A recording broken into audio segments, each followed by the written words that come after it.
Na aula de hoje, nós vamos trabalhar com a matéria de princípios processuais no processo civil.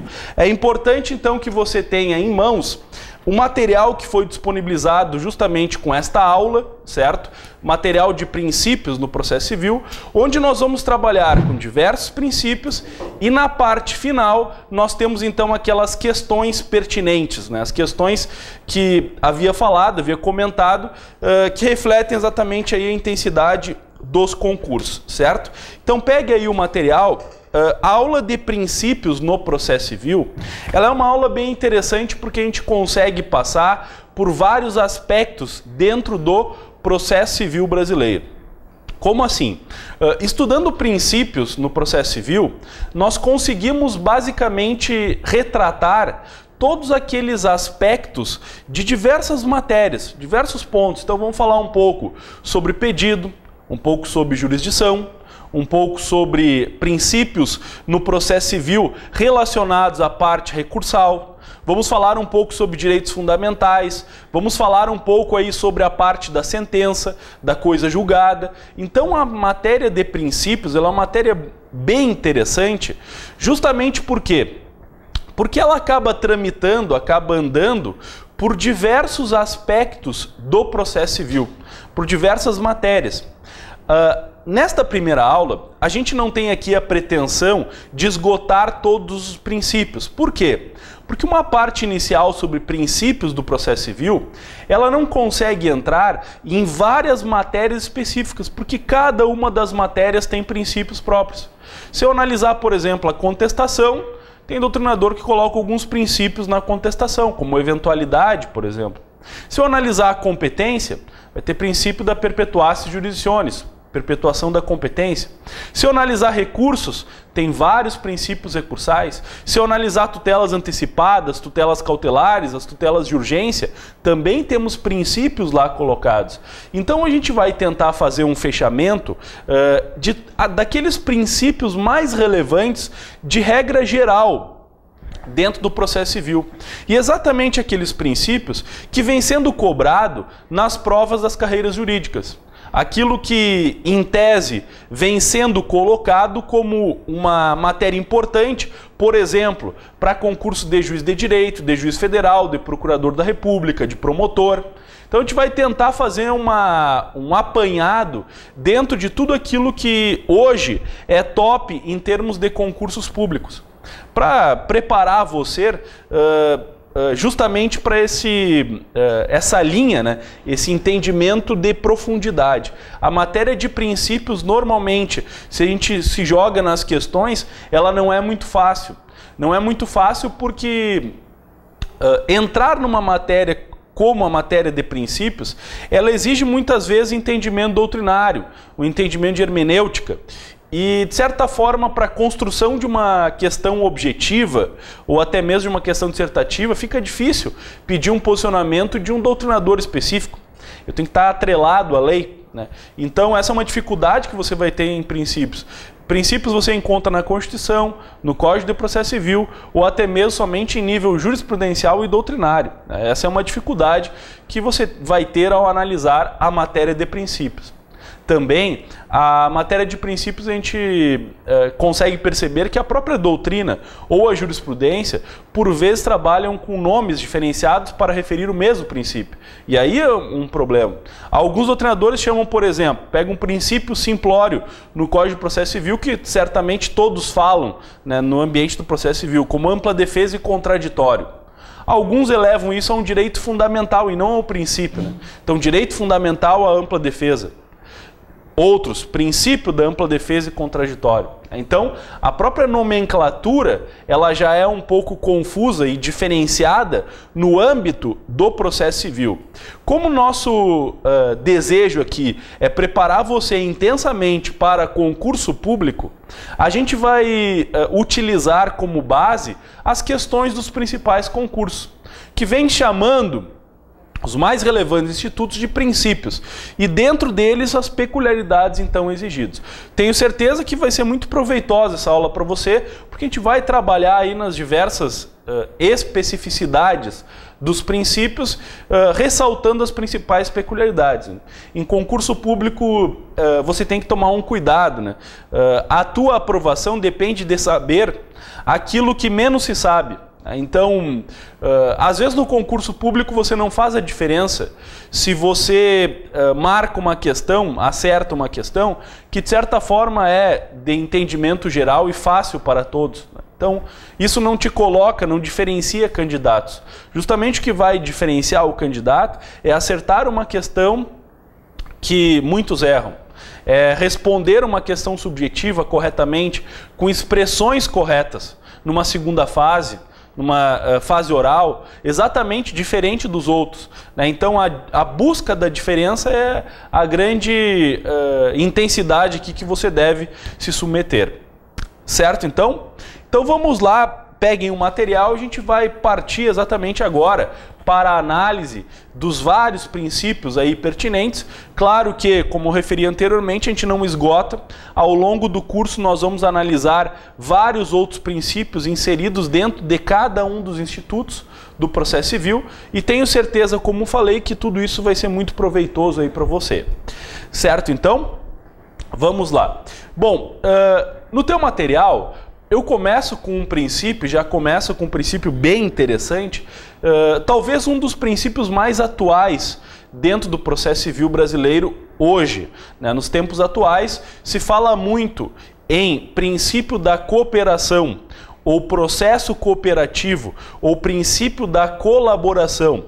Veja que aí já temos um problema, né? Porque se você percebe, o próprio nome do princípio é chamado por várias nomenclaturas por diferentes doutrinadores, né? Então, o mesmo princípio aqui recebe nomenclatura diferenciada.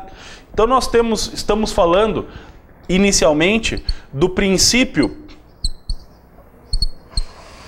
da cooperação, que é um princípio que, se nós buscarmos determinação em termos de tipificação legal, ele não tem. Não tem nenhum artigo que diga o princípio da cooperação. Alguns doutrinadores chamam este princípio de princípio da colaboração.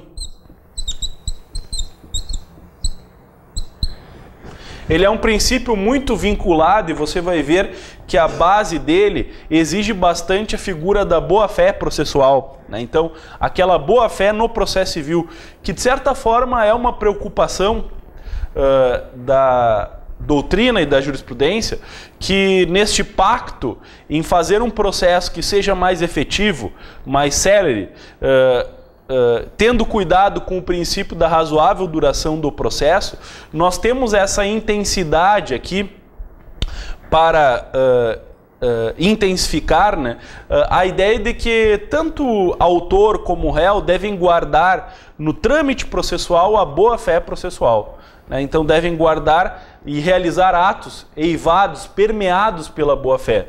Então é um princípio bem importante e hoje ele é top em concurso público, te liga nele, né? Porque ele é bem importante com algumas peculiaridades. Primeira peculiaridade, ele não tem previsão expressa na Constituição Federal e sequer no Código de Processo Civil. Não há uma previsão expressa para o princípio da cooperação no atual Código de Processo Civil e na Constituição Federal. Então, por isso, em virtude desse aspecto, ele recebe nomes diferenciados, né? Então, princípio da cooperação, ou princípio da colaboração, ou processo colaborativo, comunidade de trabalho, são nomes aí dados a esse princípio. Vamos lá para tentar mergulhar na análise dele. Olha só, o princípio da cooperação e essa ideia de processo cooperativo, ele utiliza algumas palavras como comunidade de trabalho. Como assim? Comunidade de trabalho e processo cooperativo. Por que essa ideia de processo cooperativo, né, e comunidade de trabalho. Na verdade, quando se fala nesse ambiente de processo cooperativo, comunidade de trabalho, princípio da colaboração, nós estamos envolvendo aqui, e atinente a esse princípio, não está somente o autor e o réu, mas, sobretudo, o juiz. E aí a grande intensidade que é dada a ele, quer dizer, o órgão jurisdicional está inserido no ambiente desse princípio da cooperação. Então, órgão jurisdicional. Primeiro aspecto relevante que eu poderia levar no ambiente de questões é entender que, pelo princípio da cooperação, ele abrange deveres do autor, do réu e do juiz, e do órgão jurisdicional. O órgão jurisdicional, então, como um sujeito do diálogo processual. E aí a ideia própria do princípio da cooperação, porque coloca o juiz como um sujeito atuante no processo. Naquela ideia de retirar a imagem do juiz como um espectador do processo, né? Simplesmente observando o processo, mas traz ele como um sujeito do diálogo processual, um sujeito preocupado com a boa-fé processual, um sujeito preocupado com o esclarecimento de sua decisão, um sujeito preocupado com a proteção dos direitos da parte, com a efetividade do processo, com o cumprimento dos seus mandamentos. Por isso passa o princípio da cooperação. Certo? Impondo deveres ao autor, a réu e ao próprio juiz, trabalhando ele ou dando ao juiz aquela ideia de sujeito do diálogo processual. Então, ele busca, na verdade, a ideia de integração do sistema, coloca o juiz como um agente colaborador do processo. Certo? E aí nós temos outros princípios que decorrem disso, né? A própria ideia do juiz de ofício poder determinar a produção de provas na busca de uma verdade que se aproxime o quanto mais daquela verdade existente. Então, trabalha o juiz não mais como um espectador do processo, mas como um agente colaborador. É uma visão processual moderna. Certo? Que talvez, claro que você vai analisar o princípio da cooperação, talvez a gente não consegue verificar isso na prática. Né? Na prática, mas o processo está muito longe disso. Bom, por estar muito longe eu não posso violar os ideais do processo. A ideia do princípio da cooperação, colaboração, ela impõe deveres ao autor, ao réu e ao juiz, e aqui a grande ideia é a figura do juiz, do órgão jurisdicional, a partir do momento que ele é retirado daquela posição de mero espectador e passa a ser um sujeito mais atuante, agente colaborador no ambiente do processo. Certo? Então esse é um olhar dado ao princípio da colaboração e da cooperação. Impondo deveres, portanto, aos diversos sujeitos processuais. Então veja aí na tua página 1, eu coloquei órgão jurisdicional como sujeito do diálogo processual, não mais como mero espectador, como eu havia colocado, busca o aprimoramento da decisão judicial, uma integração do sistema, e o juiz como agente colaborador do processo. Aí a doutrina coloca que esse princípio da cooperação ele passa por deveres, tanto deveres da parte como deveres do juiz. Vamos lá para entender os deveres das partes e depois dar um olhar aí para os deveres do juiz. Certo? Esse princípio da cooperação ou colaboração, ele já vem caindo em questões objetivas, né? Então te liga nele porque ele é importante, certo? Ele traça o entendimento bem importante em suas principais questões objetivas. E não estou falando somente de concurso, por exemplo, como juiz, procurador, também em concursos que exigem uma profundidade um pouco menor desse concurso de ponta, também vem cobrando o princípio da cooperação, porque é um princípio bastante falado no ambiente do processo civil. Então nós temos aqui os deveres das partes. Esses deveres das partes, você vai ver, ele, na verdade, passa por técnicas processuais onde se exige das partes um esclarecimento, uma lealdade e uma proteção. Então, esclarecimento,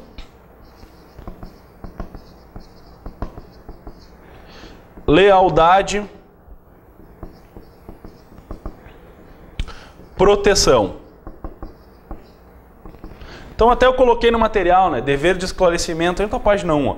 Dever de esclarecimento, dever de lealdade e dever de proteção, certo? São deveres impostos ao princípio da colaboração ou cooperação. Como assim deveres das partes, né? Que deveres são esses? Bom, ao longo do Código de Processo Civil e por normas interpretativas, por regra de hermenêutica, nós conseguimos entender que as partes elas têm alguns deveres. Como, por exemplo, o dever de esclarecimento. Isso nós encontramos lá na parte do pedido, quando falamos em autor, né? Por exemplo, o autor ele tem que fazer uma petição inicial que seja clara, que tenha toda aquela estrutura delineada no artigo 282. Então, a partir disso, o dever de esclarecimento está em conseguir efetivar uma petição inicial que seja clara, e que reflita exatamente os anseios daquilo que o autor quer deduzir na petição inicial. Então, tem que constar causa de pedir, tem que constar a parte fática, tem que constar pedido, que facilite, desta forma, o conhecimento por parte do juiz do pedido do autor e a defesa do réu. Por parte do réu, da mesma forma, né? Atos processuais claros, expressos. Então, hoje há um certo repúdio àquela ideia de atos processuais extremamente longos, né? Até aqui no Rio Grande do Sul, nós temos um projeto do Tribunal de Justiça que é a sentença 10 e a petição 10. Quer dizer, no máximo 10 folhas, em um padrão especificado, mas no máximo em 10 folhas um pedido, uma petição e uma sentença, né? Onde você consegue ali deixar de uma forma sucinta e, portanto, clara os aspectos. Claro que não é proibido fazer uma petição além disso, nem uma sentença além disso, não é proibido. Mas há um incentivo, né, dentro dessas linhas. Então esse é um dever de esclarecimento. O dever de lealdade que tem as partes está propriamente colocado lá no artigo 14 do Código de Processo Civil, que é a ideia de você agir com a boa-fé processual. Eu não posso litigar permeado pela má-fé processual. Não pode ser as chamadas lides temerárias, né, inventar fatos em juízo, trazer inverdades ao juízo. Então aqui nós temos basicamente o artigo 14 orientando. Tanto o autor como o réu podem ser condenados em litigância de má-fé, e nós vemos que hoje há um certo desenvolvimento da condenação em litigância de má-fé, por exemplo, especialmente em recursos protelatórios, em recursos que vão contrários às súmulas vinculantes, a decisões pacificadas no STJ, por exemplo, em grau de recurso representativo de controvérsia. Então há um certo desenvolvimento por parte do Poder Judiciário em intensificar as condenações em litigância de má-fé, justamente porque, em virtude dessa orientação do dever de lealdade que é próprio das partes. E por fim, o dever de proteção. Esse dever de proteção ele parte da ideia de que eu não posso utilizar o processo para causar um dano injusto a alguém, certo? Então, por exemplo, eu não posso buscar pela linha de processo basicamente o dano à parte contrária. É por isso que hoje o processo civil ele está permeado de medidas que garantem a evitabilidade do dano. Por exemplo, numa medida cautelatória, numa antecipação de tutela, quando o juiz exige caução para deferir uma medida liminar, ele está basicamente buscando evitar o dano processual, né? Então, esse é o dever de proteção para as partes. Você pode estar pensando, isso é uma mera retórica. Aí eu posso te dar duas informações. Número 1, nós estamos estudando para concurso público, certo? E o que pode ser mera retórica pode ser colocado numa questão objetiva. Quais são... o princípio da cooperação passa por quais elementos? Dever de lealdade, dever de proteção, dever de esclarecimento por parte das partes. Então esse é um ponto importante. Embora talvez haja uma distância entre o que é princípio da cooperação e o que se visualiza no processo, certo? Então essa é a ideia aí para nós verificarmos.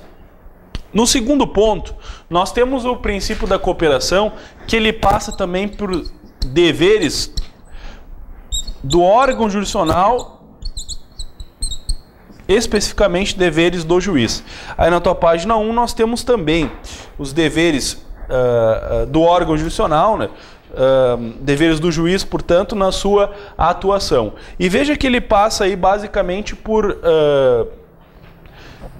quase os mesmos requisitos. Então nós temos o dever de esclarecimento por parte aí do órgão jurisdicional, dever de lealdade, dever de prevenção e consulta.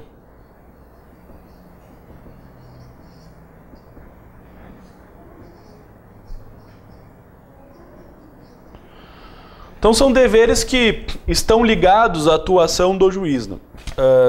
Dentro deles nós temos várias informações que são correlatas aos deveres das partes. Dever de lealdade é o juiz utilizar aí a boa-fé, né? Dentro daquela ideia própria de imparcialidade e tal. Então, o verdadeiro juiz é o juiz imparcial, né? Pois a jurisdição é imparcial. Então ele age no seu agir, portanto, permeado aí pela lealdade. Dever de prevenção, ele deve cuidar e deve acautelar-se no sentido de que o processo não pode ser utilizado com um fim alheio aos fins da justiça. Então, a ideia de prevenção é justamente repudiar o uso inadequado do processo, buscar afastar eventual processo que esteja utilizado com um fim diverso ao qual foi postulado em juízo. Dever de consulta, aqui bem importante, a ideia de necessidade, o quanto mais no processo, de intimação das partes, quer dizer, a consulta por parte dos litigantes, a consulta dos litigantes acerca dos atos processuais que serão tomados. Por exemplo, produção de provas, por exemplo, determinação de liminares, determinação de ofício de determinadas medidas, a própria ideia dos embargos declaratórios com efeitos infringentes que hoje necessitam da intimação, vamos estudar na aula de hoje, isso também na ampla defesa e contraditório. Então são deveres que impõem ao juiz a necessidade de intimação e aproximação das partes. A própria ideia de aproximação no sentido de o quanto mais buscar um acordo, né? Conciliar é legal, semana da conciliação, ganha você, né? Ganha a justiça. Então, dentro disso, os projetos de conciliação, eles partem aí da ideia do dever de consulta, né? Aquela ideia do juiz ser mais atuante como agente colaborador na consulta às partes sobre os seus verdadeiros vamos dizer assim, desejos para implementar cada vez mais o ampla defesa e contraditório. E aqui há um dos principais deveres que eu ainda não falei, que é o dever de esclarecimento por parte do juiz, né, por parte do órgão judicial. Um ponto bem importante aqui. O que significaria isso, dever de esclarecimento por parte do órgão judicial? Esse dever é um tópico importante aqui, porque ele passa pela ideia de que o juiz ele tem que dar e deixar as suas razões o quanto mais claras possíveis, né? A sentença, e o juiz como um agente colaborador e atuante no meio social, tem que ser clara no sentido de refletir exatamente aquilo que as partes querem e no sentido de que um leigo, ao ler a sentença, seja capaz de entender o que o Poder Judiciário determinou. Claro que o juiz não pode se despir de toda a técnica processual.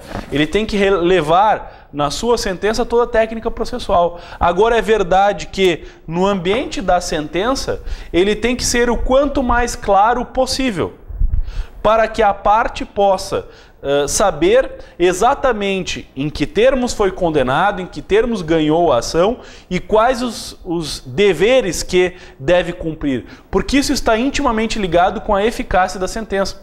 Então há uma tendência, há um movimento pela ideia de de que o juiz deve deixar as suas razões o quanto mais claras possíveis, uma sentença o quanto mais clara possível. E aí passa, portanto, dever de esclarecimento, coloquei no teu material, esclarecer dúvidas das partes, pronunciamento, deixar então as decisões claras, né? Essa é a relação aí colocada. Teve uma sentença que eu coloco no teu material, que foi da 2ª Vara Criminal da comarca de Cruz Alta, aqui do Rio Grande do Sul, que foi publicada e ela gerou no ambiente aqui no Rio Grande do Sul vários comentários, porque é uma sentença bem interessante, no sentido do dever de esclarecimento por parte do juiz, quando ele conforma a parte e dá exatamente a ela as claras razões do porquê da condenação ou não, sem deixar de respeitar a boa técnica processual. Eu botei aí no teu material, então tu acompanha, tá aí na página 1 e 2, e é interessante porque ele fala aí, dá toda, o juiz dá toda a retratação daquela sentença, né? Retrata aquela sentença, e ele, de certa forma, efetiva aí o julgamento de um porte ilegal de arma, e lá na página 2 ele começa com toda a fundamentação técnica. Chega na metade da página 2 ele diz o seguinte, ó, então, tá em negrito ali, bem na metade da página 2, ó. Então, a fim de facilitar a sua compreensão, nos parágrafos seguintes, vou procurar ser o mais claro possível, permitindo que a Dona Maria compreenda tudo o que está sendo dito. Aí ele começa em uma sentença, diz, pois é, Dona Maria, agora é proibido guardar arma em casa. Se quiser possuir arma de fogo, tem que ir na Polícia Federal, com uma série de documentos e provar que realmente precisa de uma arma. Daí o delegado vai analisar o caso, ó, daí o delegado vai analisar o caso e, se achar possível, irá permitir que a senhora adquira uma. Mas antes tem que fazer um curso para aprender a manusear e atirar, até porque senão nem adianta ter arma em casa. Nem mesmo como lembrança do seu falecido filho a senhora pode manter essa arma guardada. E também não faz diferença nenhuma a senhora guarda essa arma embaixo do colchão e não pretende utilizá-la. Se não briga com ninguém e nem sabe atirar. Então essa é a referência. Aí ele segue lá, ó, depois vocês podem ler isso, a gente não vai tomar todo o tempo da aula, né? Eles lá, ó, só tem um probleminha, é que falam que a arma do seu filho estava com numeração raspada. Então mesmo que a senhora quisesse, não teria como regularizá-la, pois armas assim são proibidas. Mas isso não é um problema tão grande, porque mesmo assim a senhora podia entregá-la à polícia sem nenhuma dificuldade. Então ele está julgando o porte ilegal. Peguem a página 3. Página 3 diz lá no final, né? Só tem uma coisinha. Eu não vou poder mandar devolver a arma porque agora já não dá mais para regularizá-la, pois o prazo terminou em 31 de dezembro de 2009. Além disso, mesmo que desse tempo, a senhora não ia poder regularizá-la, pois para isso acontecer é preciso que a arma tenha uma numeração de fábrica, e a sua não tem. A senhora vai ter que ficar com outras coisas de lembrança do José. Aí ele segue, outra coisinha. Não dê bola para que o João Carlos falou na audiência. Está na cara que ele disse, que ele só disse isso, que a senhora, com seus quase 70 anos, o tinha ameaçado com arma de fogo, porque andava de birra com sua filha. Quer dizer, explica exatamente conforme aquilo. Então depois ele volta aí para o critério técnico, né? Então essa é a estrutura própria do princípio da cooperação, né? Do esclarecimento. Trago essa sentença que foi tornada pública aqui, então, sites, internet, você tem a sentença na pesquisa e refere exatamente toda essa ideia, né, que foi colocada de hoje você perceber a amplitude desse dever de esclarecimento do juiz. Claro que todas as sentenças não são assim, né? Claro que a multiplicação de processos, ela deixa o juiz um pouco amarrado nessa ideia de ser um agente colaborador. Mas como um princípio que informa, portanto um princípio informativo, essa é a determinação do princípio da cooperação e da colaboração. Princípio esse que vem sendo bastante cobrado em concursos públicos. É um princípio atual, te liga nele para as próximas provas, porque ele é extremamente importante. Para terminar, eu faço um arremate numa lição doutrinária de Carlos Alberto Alvaro de Oliveira e Dinheiro, que também comentam isso e falam bastante. Aqui no Rio Grande do Sul se fala bastante do princípio da cooperação. Então é o seguinte, outrossim, cito, portanto, um excerto doutrinário. Outros sim podem ser apontados como grandes vetores orientadores do princípio da cooperação. Letra A. A mudança de mentalidade das pessoas que participam do processo. Claro que isso é muito gradual. Letra B. O incentivo à boa-fé e à lealdade do órgão judicial, das partes e seus representantes e de todos os demais participantes do processo. Escrivão, serventuário, perito, assistente técnico e testemunhas. O processo não é uma luta, um duelo, que se possa vencer a qualquer custo. Por isso, nessa ideia de luta e duelo, por isso não se fala muito hoje, um princípio um pouco, o nome ultrapassado, não o princípio, mas o nome ultrapassado, né? O princípio da paridade de armas, né? Ele coloca exatamente o processo como um duelo, né? Então, claro que eu tenho que dar e aproximar as partes e dar a elas os mesmos direitos, né, processuais, na ideia de isonomia. Efetivamente, essa isonomia ela vai implicar algumas diferenças, como dar a JG, prazo diferenciado somente para umas partes. Mas essa ideia do princípio de isonomia, de paridade, né, quer dizer, então, que o processo não é um duelo, e sim uma composição. É isso que se busca mudar a mentalidade, né? O combate ao formalismo excessivo, na letra C, que é uma das bases do chamado formalismo valorativo.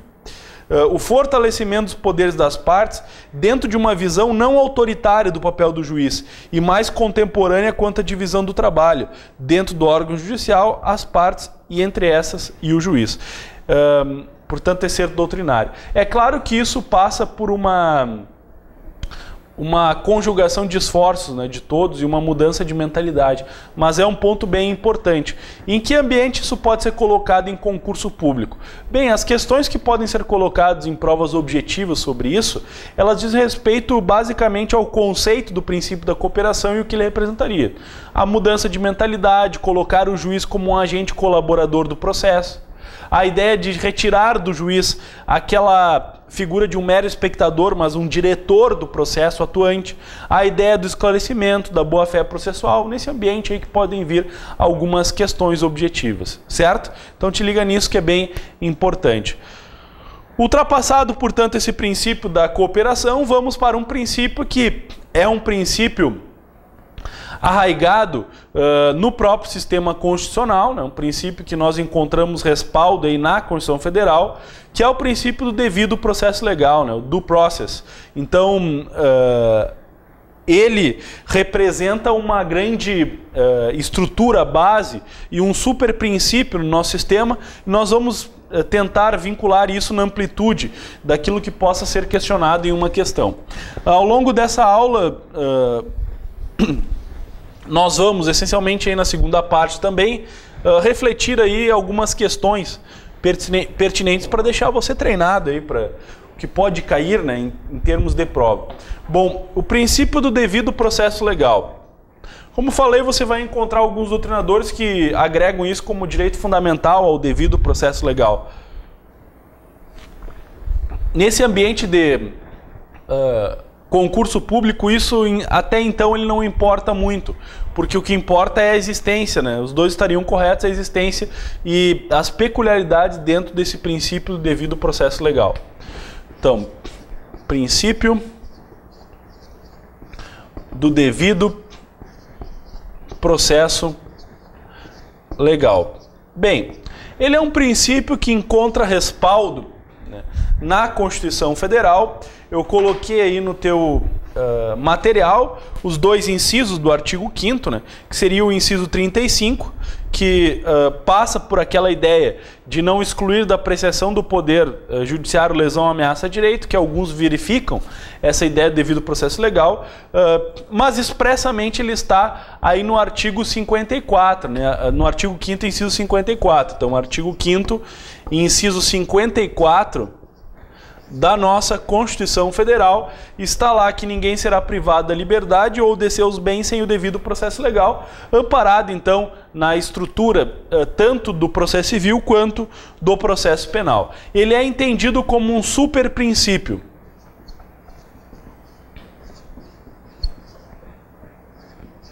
Certo? Super princípio por quê? Porque todos os outros princípios, de certa forma, são decorrentes do devido processo legal, né? Se nós temos a estrutura de respeito ao princípio da ampla defesa e contraditório, só tem ampla defesa e contraditório porque o devido processo é legal, quer dizer, eu tenho que observar normas previamente estabelecidas. Aliás, sobre isso e sobre princípios, eu indico um livro bem interessante do Rui Portanova, jurista aqui do Rio Grande do Sul, Princípios do Processo Civil, que está indicado como nota de rodapé do teu material, e eles tratam alguns enunciados, ele traz alguns enunciados clássicos dos princípios. Esse enunciado dele, ó, o processo deve obedecer às normas previamente estipuladas em lei, isso é devido processo legal. Quer dizer, eu tenho que respeitar as normas previamente estabelecidas em lei. Claro que isso numa apreensão de forma clássica. Hoje, um direito fundamental, uma garantia extrema aí sobre a ideia do princípio do devido processo legal. Está expresso na Constituição, orienta todos os demais princípios, né? E parte importante aqui em nível de concurso público, pouco provável que pergunte se há previsão devido ao processo legal ou não, né, porque isso é uma matéria notória e ele não tem grandes peculiaridades. Acho que aprofundar aqui em termos conceituais devido ao processo legal, em termos de questões, não é relevante, porque seria uma questão muito fácil exigir se existe ou não devido ao processo legal e o que ele significa, né? A ideia de normas próprias. É importante estabelecer que ele é um superprincípio, né? Ele é um orientador de demais princípios, né? Ele está numa cadeia superior, né? Em razão de que todos os outros princípios decorrem do devido processo legal, assim entende a doutrina. Ele é um princípio que se confunde com o próprio ordenamento constitucional, então é uma constitucionalização do processo civil. A partir do momento que normas processuais são defendidas exatamente no artigo 5º da Constituição, onde exige o devido processo legal, então é um ponto em que toca processo civil e Constituição, normas processuais constitucionalizadas, portanto, né, essa a base importante do princípio do devido processo legal. E uma divisão que é feita pela doutrina, não está na Constituição Federal e nem no CPC, você encontra isso na doutrina e na jurisprudência, né, que é o devido processo legal substancial,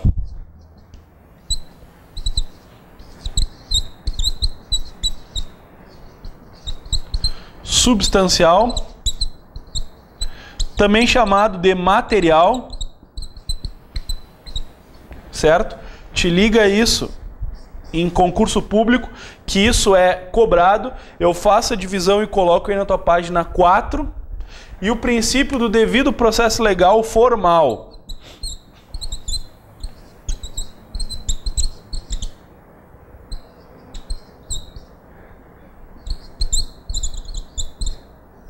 Certo? Então nós temos duas linhas sobre o devido processo legal. Devido processo legal substancial ou material, é a mesma coisa, e o devido processo legal formal. O que seria isso? Olha só. Aí no teu material eu explico essa divisão lá na página 4.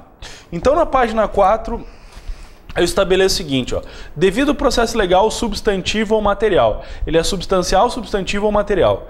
Controle do conteúdo das decisões.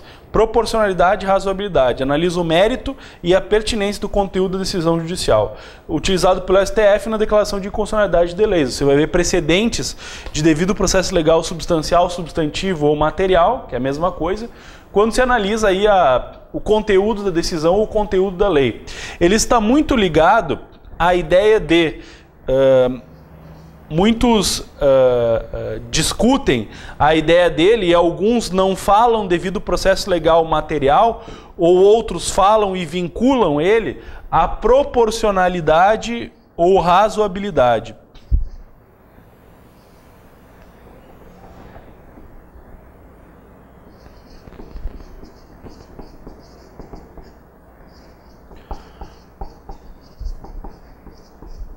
Vejam, é uma outra faceta do princípio devido processo legal. Quando eu chamo devido processo legal substancial ou material, eu estou, em especial, analisando o conteúdo da decisão. Então eu digo que a decisão fere o devido processo legal substancial porque ela é injusta aos olhos da proporcionalidade e da razoabilidade, certo?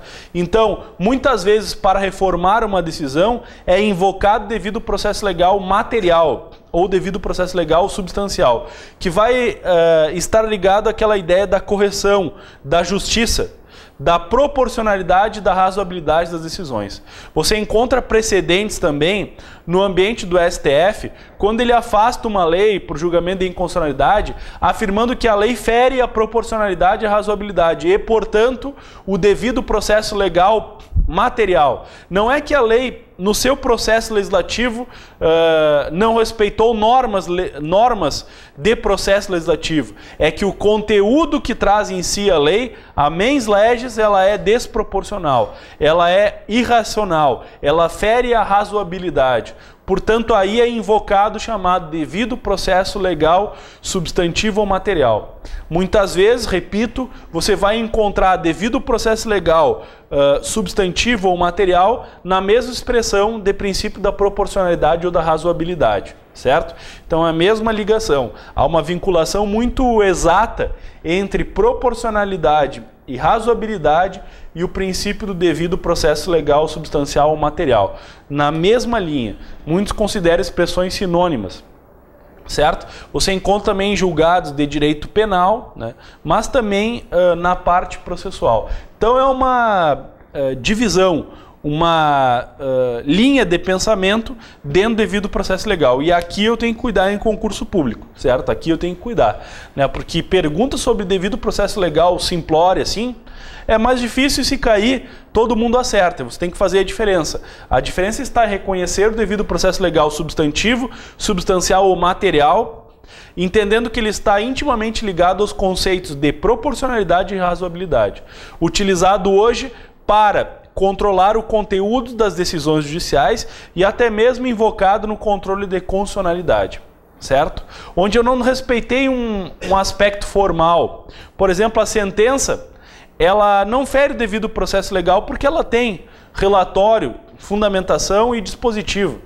Agora, o conteúdo dela está em afronta ao ordenamento jurídico. Portanto, invoca o devido processo legal material, a matéria, a substância, aquilo que busca proteger, aquele sentimento de correção e de justiça. Num segundo momento, nós temos o devido processo legal formal, certo? Devido processo legal formal, que eu coloquei aqui no teu material aí na página 4, uma ligação dele com as chamadas garantias processuais. Então, respeitar o devido processo legal formal é, na verdade, respeitar garantias processuais, como, por exemplo, ampla defesa e contraditório. O contraditório é uma garantia formal e, dentro disso, o devido processo legal, no seu aspecto formal, ele implica dizer que, se eu não juntei um documento e não intimei a parte contrária para se manifestar sobre aquele documento juntado, eu estou ferindo o contraditório e, portanto, em ofensa ao devido processo legal formal. Na forma, apenas formalidades de garantias processuais. Não analisa e não mergulha na matéria. Por isso, matéria diz respeito a mérito, a conteúdo, a substância. Portanto, devido processo legal, conteúdo da decisão. Enquanto devido processo legal formal, normas formais, procedimentais, garantias processuais.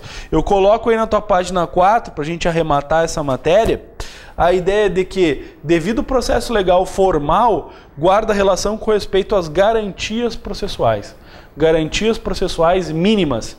Essa é a ideia, portanto, do devido processo legal material ou substantivo e o devido processo legal formal, certo?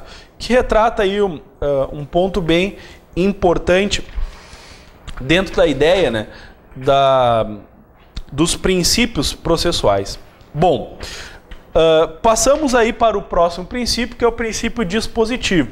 Um princípio bem importante e talvez, em nível de questões, um dos que mais sejam questionados em provas de concurso. Por quê? Porque o princípio dispositivo, na sua linha de orientação, ele é bem simplório, né? significando a limitação do juiz. A análise aí de fatos e de pedidos. Só que nós temos algumas peculiaridades extremamente relevantes aqui para serem analisadas, e é nelas que nós vamos ater mais o tempo, né, gastar mais o tempo dentro dessa linha. Então vamos lá, princípio dispositivo.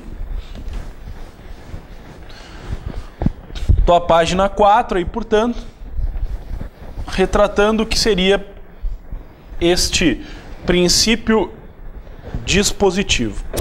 Bom,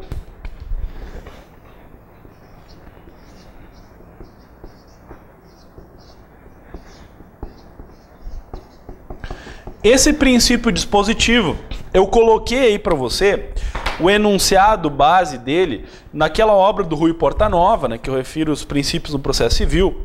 Ele coloca: as partes têm plena liberdade de limitar a atuação do juiz aos fatos e aos pedidos que elas entendem necessários para compor a lide. Então, enunciado na obra do Rui Portanova, jurista aqui gaúcho. Então ele está ligando ao quê? O princípio dispositivo, ele se refere estritamente àquela ideia que tem a parte, aquele poder que tem a parte de limitar a atuação do juiz, certo? Limitar a atuação do juiz.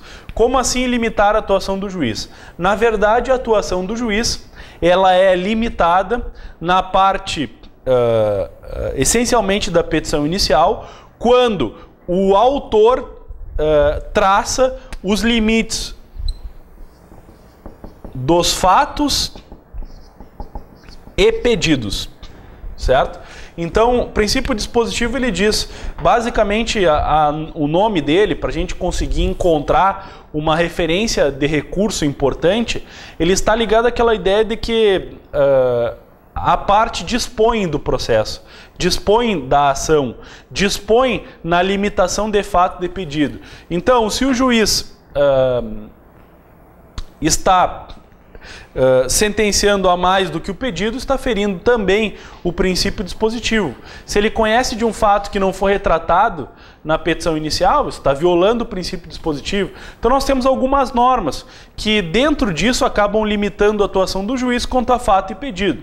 Nós sabemos, e é notório, que o juiz não pode conhecer de pedido não postulado pelo autor, mas também o juiz não pode conhecer de fato não efetivado pelo autor. Então a base disso é o princípio dispositivo, que embora não esteja colocado diretamente dentro da atuação, vamos dizer assim, expressa, específica do Código de Processo Civil, temos dois artigos que alguns doutrinadores referem a importância dele, que é o artigo 128 do Código de Processo Civil e o artigo 2º do Código de Processo Civil, que aqui a gente cabe uma conceituação melhor para preparar você melhor para as questões. Olha só, quando se fala em princípio dispositivo, nós estamos dizendo em limitar a atuação do juiz a fatos e pedidos. Então a atuação do juiz no seu trâmite processual,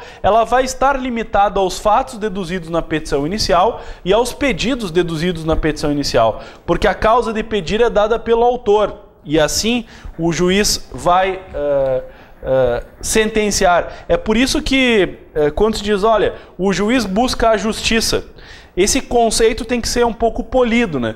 Porque o que o juiz busca é responder de uma forma justa o pedido do autor. Certo? Responder de uma forma justa o pedido do autor. Aí está a principal acepção pertinente para a gente configurar. Vamos lá então. O artigo 128, ele reflete muito bem a ideia do princípio dispositivo. Eu retratei para você ali o artigo 128 na página 4, e ele vai te dizer que o juiz decidirá a lide nos limites em que foi proposta, sendo defesa e, portanto, proibido conhecer de questões não suscitadas pela parte. Então, a questão não foi dada aí pela parte, a cujo respeito a lei exige, então, essa iniciativa dela, iniciativa da parte. Então, o artigo 128 é expresso no que tange a limitar a atuação do juiz, né? Por isso o princípio dispositivo. O artigo 2º também é citado por alguns doutrinadores como a ideia do princípio dispositivo, que diz: nenhum juiz prestará tutela jurisdicional, senão quando a parte ou interessado a requerer, nos casos e formas legais. Então vejam que eu coloquei isso também na página 4. Aí. Nenhum juiz prestará tutela jurisdicional, senão quando a parte interessada a requerer, nos casos e formas legais. Muitos doutrinadores colocam esse artigo na base do princípio dispositivo, que é uma limitação da atuação do juiz, né? Quer dizer, não vai agir, de regra não há aquela atuação oficiosa, né? O juiz não vai agir de ofício na atuação do processo. E isso é a base do artigo 2º. Só que alguns doutrinadores fazem uma diferença, e aqui cabe a gente traçar também essa diferença, sempre pensando em questões de prova. Alguns doutrinadores dizem que isso aqui não é princípio dispositivo, isso aqui é princípio da demanda. Eu coloquei isso no teu material aí na página 4. Então aqui já é um ponto importante, e aqui eu refiro o porquê que essa matéria de princípios às vezes ela fica um pouco chata. Porque cada doutrinador vai dar um pouco de peculiaridade aos princípios, essencialmente aqueles que não estão expressos no Código de Processo Civil e na Constituição Federal. Como é o caso do princípio dispositivo, que não está. O princípio dispositivo é esse, não há conceituação. Então tem o artigo 128, que é o princípio dispositivo. Alguns doutrinadores afirmam que o artigo 2º também está chamado aí de princípio dispositivo, que diz que o juiz não presta tutela senão quando provocado. Só que há uma corrente doutrinária que diz que isso não é dispositivo, isso é princípio da demanda. Vamos tentar fazer uma relação, o que seria isso? O princípio da demanda diz o seguinte: é o autor que decide se vai demandar ou não demandar. O juiz não presta tutela sem requerimento, sem ação do autor. Então, por isso o princípio da demanda, porque ele está ligado à própria demanda, dizendo que ao autor cabe demandar ou não demandar. Por isso o artigo 2º. Nenhum juiz presta tutela senão quando provocado. Isso é princípio da demanda. O princípio dispositivo, ele já dá um olhar dentro do processo, dentro da demanda, afirmando que na demanda, quando a demanda é proposta, quando a ação é proposta, já proposta, portanto, é o autor que limita fato e pedido. Então veja a estrutura. Princípio da demanda. O autor decide demandar ou não demandar. A atuação do juiz não é oficiosa. Princípio dispositivo. Na ação, é o autor que limita fato e pedido. As partes limitam a atuação do juiz. Então veja as duas referências. Primeiro, o que nós vamos levar para as questões? Princípio dispositivo. Primeiro aspecto. As partes limitam a atuação do juiz. No processo, a atuação do juiz é limitada entre fato e pedido. Artigo 128, artigo 2º. Há quem entenda que há um outro princípio aqui importante a ser destacado, que é o princípio da demanda. Artigo 2º do Código de Processo Civil, que vai dizer que nenhum juiz presta tutela jurisdicional, senão quando a parte é interessada a requerer nos casos e formas legais.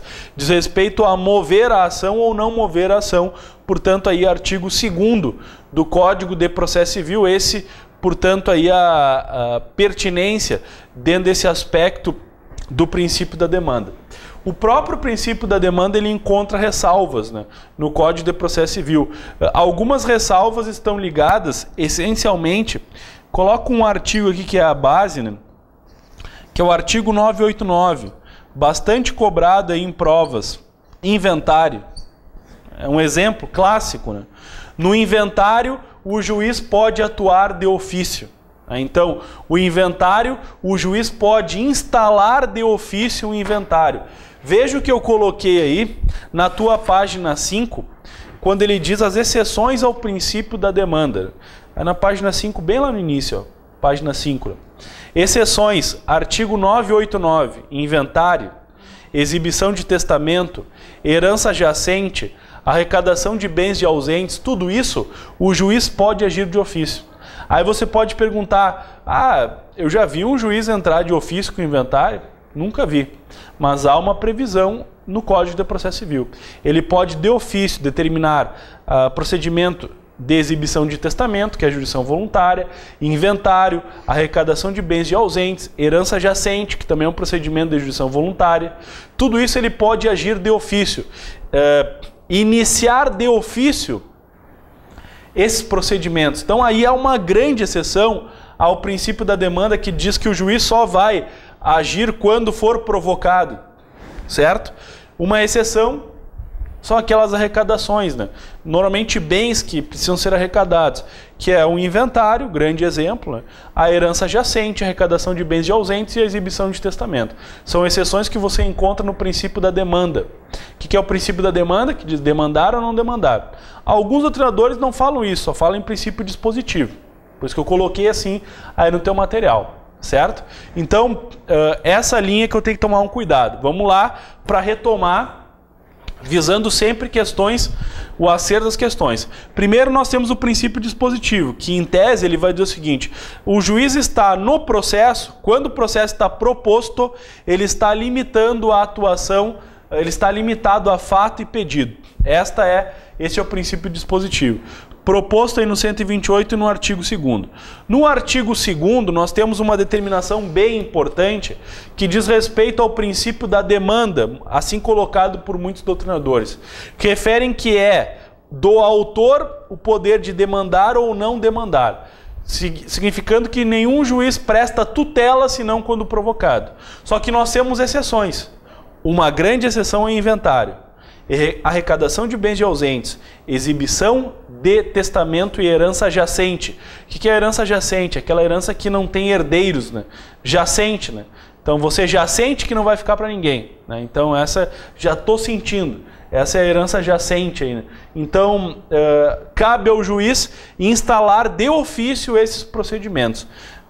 Não que seja um dever dele, mas é um poder, uma faculdade dada ao juiz. Certo? Aí nós temos, retomando ao princípio dispositivo, algumas estruturas bem importantes aqui. Quais seriam essas estruturas importantes? Quando nós falamos do princípio dispositivo, nós estamos dizendo que a atuação do juiz está limitada a fato e pedido. Certo? Então, a fato e pedido, estamos limitando tecnicamente a atuação do juiz quanto a fato e pedido. Beleza. É isso que nos diz o próprio artigo 128, certo? Limitação do juiz quanto a fato e pedido.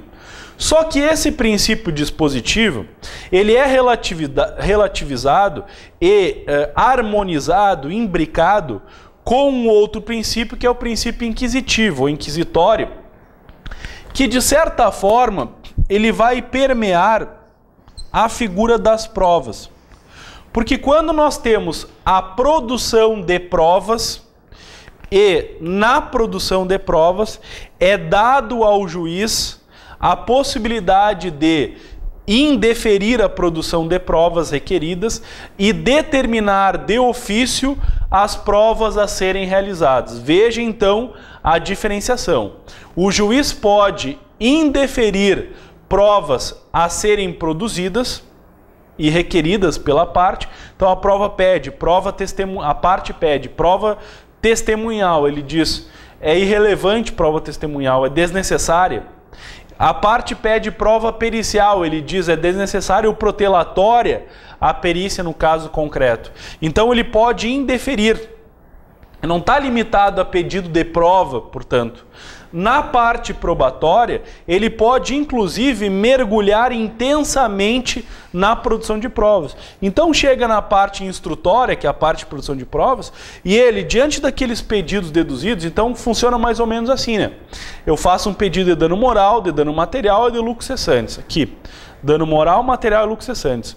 Para cada um ele pode mergulhar intensamente na busca da verdade daqueles pedidos, determinando a oitiva de testemunhas, determinando de ofício depoimento pessoal, determinando inspeções judiciais, determinando de ofício a realização de perícia.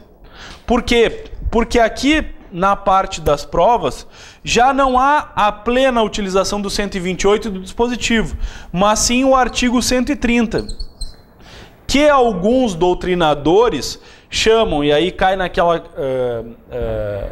parte que eu falei anteriormente para vocês, que cada doutrinador, às vezes, chama de uma maneira diferente o princípio. Alguns doutrinadores atribuem a isso o nome de um princípio, que é o princípio da livre iniciativa oficial na atividade instrutória. Então, princípio da livre iniciativa oficial, vou colocar assim, ó, livre iniciativa. Livre iniciativa oficial na atividade instrutória. Significaria dizer que o juiz, na parte de instrução processual, que é a parte de provas, ele é livre para determinar de ofício a produção de provas. Ele mergulha na intensidade daquela produção de provas. Portanto, aí a liberdade do juiz nesta produção, a liberdade do juiz na parte probatória, certo? Então essa é a estrutura básica dentro da linha da produção de provas, a livre iniciativa. Quer dizer, ele pode determinar de ofício provas que não foram requeridas pela parte. Isso está expresso no artigo 130, que é a estrutura, né, do artigo, aí na página 5, está aí, página 5, artigo 130, caberá ao juiz de ofício, e aí circula aí o de ofício, que é a base, né? Ou requerimento da parte determinar as provas necessárias à instrução do processo, indeferindo diligências inúteis ou meramente protelatórias. Então, ele pode indeferir diligências inúteis ou meramente protelatórias. Na parte das provas, depois ao longo do curso nós temos então a parte probatória. A parte probatória ela é interessante porque nós temos um princípio lá também, que é o princípio da necessidade das provas. Em alguns aspectos, o juiz não pode dispensar provas que dependam de conhecimento técnico por ele ter aquele conhecimento. Por exemplo, vamos supor que um juiz é médico e juiz, ele tem formação em medicina e tem juiz, como existem, né? Juiz que tem formação em engenharia, contabilidade, administração. Então, o sujeito é juiz, ele tem, vamos supor, conhecimento de medicina, tem curso de medicina.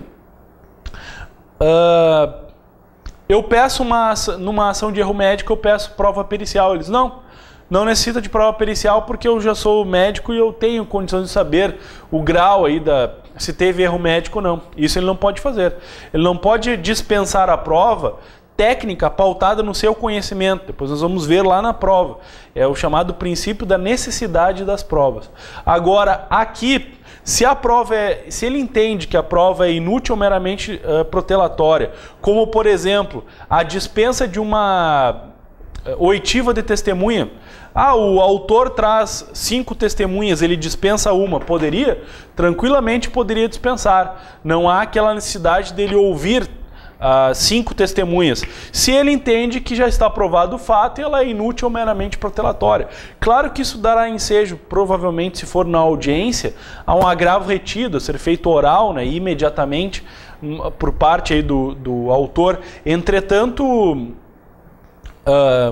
há esse poder nessa parte principiológica, né? A ideia do juiz poder dispensar aí a produção de prova, porque vigente nesse sistema o princípio da livre instrução ou livre iniciativa na atividade instrutória. Isso tudo determinado na base desse princípio dispositivo.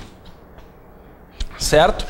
Bom, peguem as questões lá no final. Vamos partir para o treinamento de algumas questões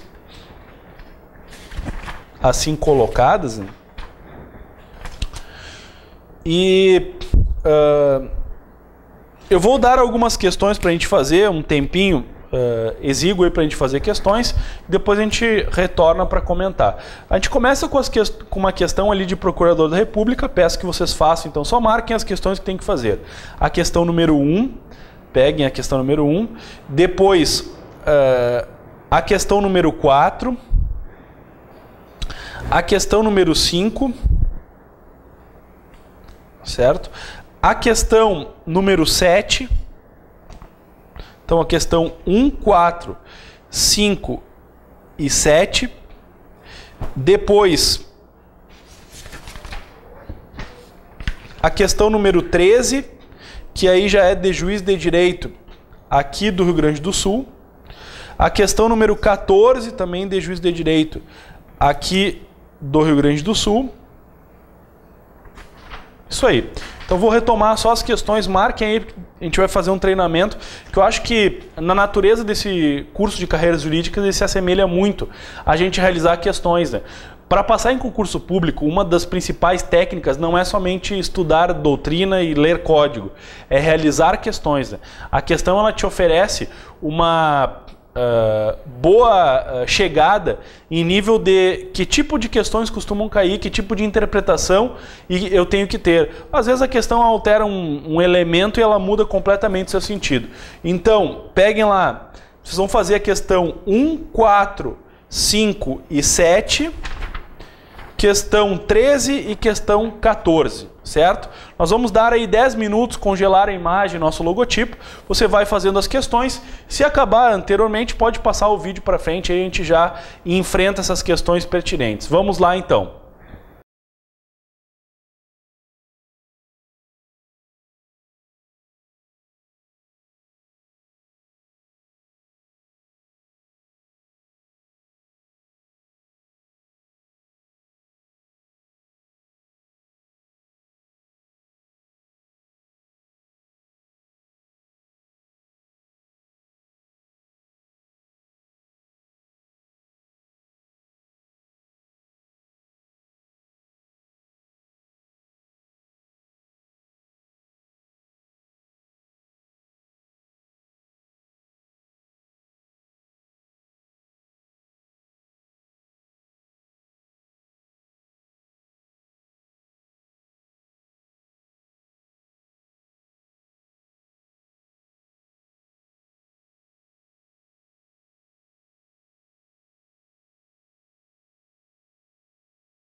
Bem, pessoal, então passado esse tempo que nós temos aí para resolver, né, as questões, vamos tentar enfrentar o que cada uma delas acabava de referir.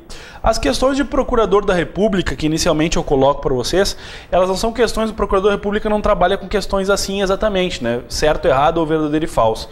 Na verdade, foram questões retiradas de outras matérias, né, de outras questões que englobavam outras matérias, que eu coloquei aqui para ficar bem pertinente àquilo que nós estamos estudando. Então a questão 1 ela vai dizer o seguinte, ó, a redução da área das questões suscetíveis de cognição passa-se no plano vertical, enquanto as limitações à intensidade na busca da verdade e do esclarecimento convincente e completo no plano horizontal. Veja bem, a gente lê essa afirmação, ela pode ser uma afirmação que você lê e não entenda nada, né? Então talvez isso aconteceu com você. É porque essa questão, embora ela esteja trabalhando com princípios e com parte probatória, ela aguarda a ideia e a matéria dela seria os limites da cognição judicial, né? Os limites do conhecimento do juiz, né? Há uma obra clássica nesse sentido, do Kazuo Watanabe, né, que é a cognição no processo civil, né, trabalhando com os limites de cognição, bem interessante e desde já recomendado, né. Mas aqui, por esse conceito que nós temos, nós já conseguiríamos enfrentar essa questão que é de um nível bem elevado. Ele trabalha com dois elementos, plano vertical e plano horizontal. Certo? Então você tem o plano horizontal e o plano vertical. Ele está dizendo o seguinte, ó, que a redução das questões que o juiz vai analisar está no plano vertical, enquanto a intensidade na busca da verdade e do esclarecimento no plano horizontal. Está errado, exatamente ao contrário. No plano horizontal são é dada ao juiz os pedidos e os fatos. Então eu quero dano moral, eu quero dano material, eu quero lucros cessantes e dano estético. Então está aqui, no horizonte, portanto, os limites de cognição do juiz. Já no que tange a busca da verdade de cada um dos pedidos, será que teve dano moral? Será que teve dano material? Será que aquele fato aconteceu? Será que teve lucros cessantes? Há um mergulho na busca da intensidade. Esse mergulho, portanto, é na verticalidade. Quando a gente diz a livre iniciativa na atividade de instrução, nós estamos falando no mergulho do juiz, na busca intensa da verdade, é vertical, porque ele pode determinar de ofício a produção de provas. Então, essa é uma visão que, se você não tinha conhecimento, já experimentou a partir dessas questões. A questão não serve somente para acertar, a questão serve também para errar e aprender. Aliás, posso ser sincero com você que a experiência do erro é muito melhor que a experiência do acerto. Então, o acerto ele confirma o que tu já sabe. O erro ele chama a atenção imensa para não errar mais. Então, horizontal e vertical. Limite horizontal nas questões suscetíveis de cognição e limite vertical no mergulho de conhecimento e intensidade na produção probatória. Portanto, a questão 1 ela está falsa, exatamente ao contrário, né? Seria horizontal as questões suscetíveis de cognição e verticalidade e intensidade na busca da verdade. Questão 4. Em razão do princípio da demanda, a interposição do recurso devolve à apreciação do tribunal toda a matéria impugnada. É o que se denomina efeito devolutivo em profundidade. Eu até posso considerar a expressão correta, mas isso não é princípio da demanda. O princípio da demanda significa que eu vou demandar ou não demandar. O que fez essa afirmação? Essa afirmação ela colocou o princípio da demanda lá na parte recursal. Está errado. Na parte recursal você tem efeito translativo dos recursos, efeitos recursais, você tem a proibição da reformácia impégios, a ampla defesa e contraditório agora permeada no chamado duplo grau de jurisdição. Então, já são outros princípios. O princípio da demanda está na fase inicial do processo, né, que é demandar ou não demandar. Pré-processual, portanto. Então, a questão 4, falsa. A questão 5. A efetiva observância das regras do procedimento não se insere na garantia constitucional devido ao processo legal. Errado. É claro que observar regras procedimentais está na garantia do devido processo legal. É a observância das regras procedimentais. Agora a gente dá um passo a mais. Observância de regra, então está falsa a afirmação 5, certo? Só dá um passo a mais então para a gente entender outras questões. A observância das regras procedimentais é devido processo legal substancial material ou é devido processo legal formal? Devido processo legal formal. Observância de regras procedimentais é devido processo legal formal. Devido processo legal substancial ou material é a análise do conteúdo das decisões judiciais, invocando proporcionalidade e razoabilidade, certo? Essa é a linha. Então, questão 5, falsa. Questão 7, comentamos um pouco, né? O princípio da igualdade das partes, portanto, isonomia, aquela ideia de paridade de armas, que hoje se fala muito mais em isonomia no processo, né? Lhe assegura paridade de tratamento. Impede a atribuição de certas vantagens, e especialmente a cada uma delas. Aí está falso, né? Aquilo que nós comentamos anteriormente. Embora eu tenha a isonomia está ligada diretamente àquela estrutura de, por vezes, tratamento desigual na medida da desigualdade, né? É tratamento desigual dos desiguais na medida que se desigualam. Isso é a isonomia, né? Aquela ideia ligada à própria literatura que nos é trazida aí ao processo civil, né? Então é tratamento desigual entre os desiguais na medida que se desigualam. Essa é a estrutura base dentro da isonomia processual. Tá certo, isso implica em quê? Eu posso dar tratamento diferenciado? Claro que posso. Não é porque eu dei a JG para um sujeito que eu vou dar para o autor. Se eu dei para o réu, eu não vou conceder ao autor obrigatoriamente. A própria estrutura dos prazos diferenciados, por exemplo, Fazenda Pública e Ministério Público, prazo em quadro para contestar e dobro para recorrer, pelo artigo 188 do Código de Processo Civil, não vou dar a todos esse prazo diferenciado, somente a eles. Então, é um tratamento desigual. Claro que há essa medida de desigualdade deve ser dada. Então, a questão 7, falsa também. Questão 13, peguem lá, de juiz de direito, né? Questão 13 está dizendo o seguinte, ó, estando em dúvida sobre os fatos da causa, o juiz de ofício determina a produção de prova testemunhal.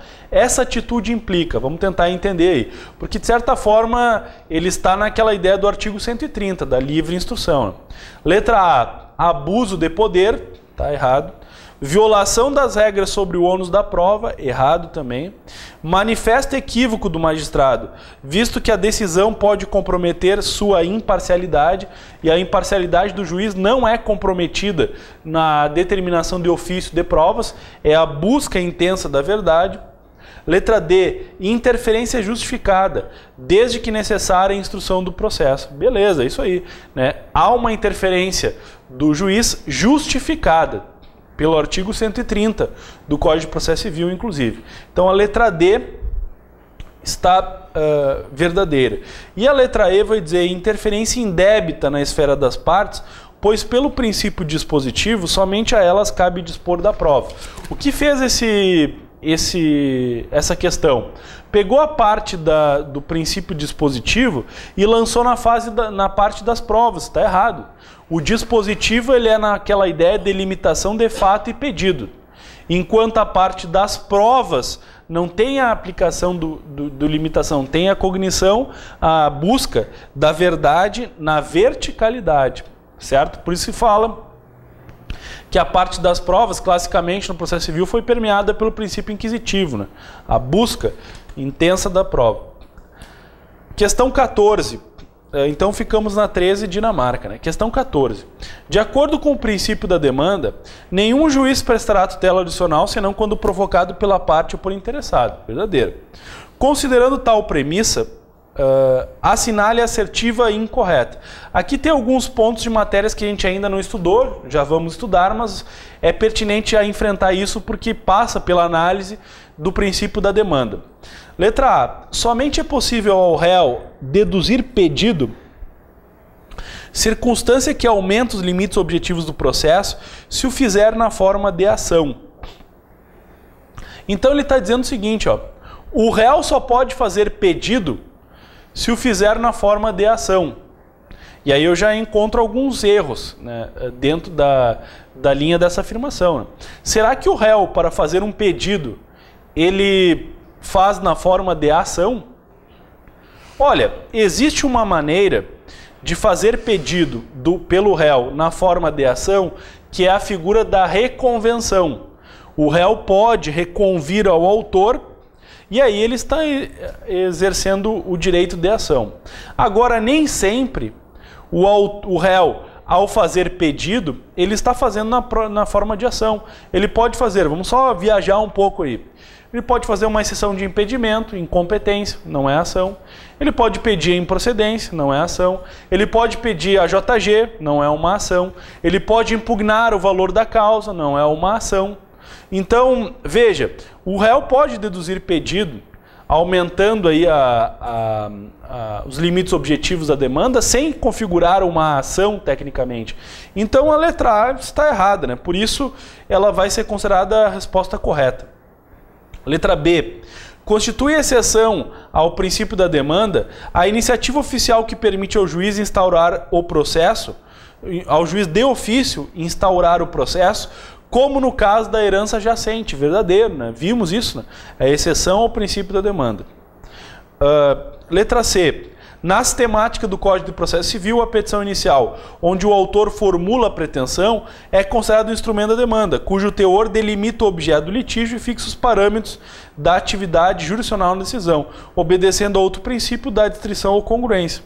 Verdadeiro, a gente já vai analisar o princípio da congruência ou da distrição, que é aquela ideia de que os parâmetros da sentença devem estar correspondentes à limitação dada na petição inicial, né? Devem responder fatos e pedidos. Então a letra C está correta.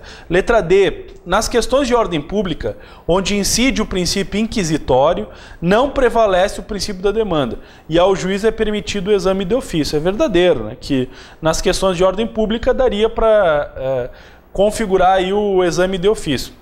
Há uma discussão só sobre essa parte, onde decide o princípio inquisitório e tal, né? Mas dentro disso dá para dizer que questões de ordem pública seriam de ofício. Entre a A e a D, a letra A está muito mais incorreta do que a letra D, né?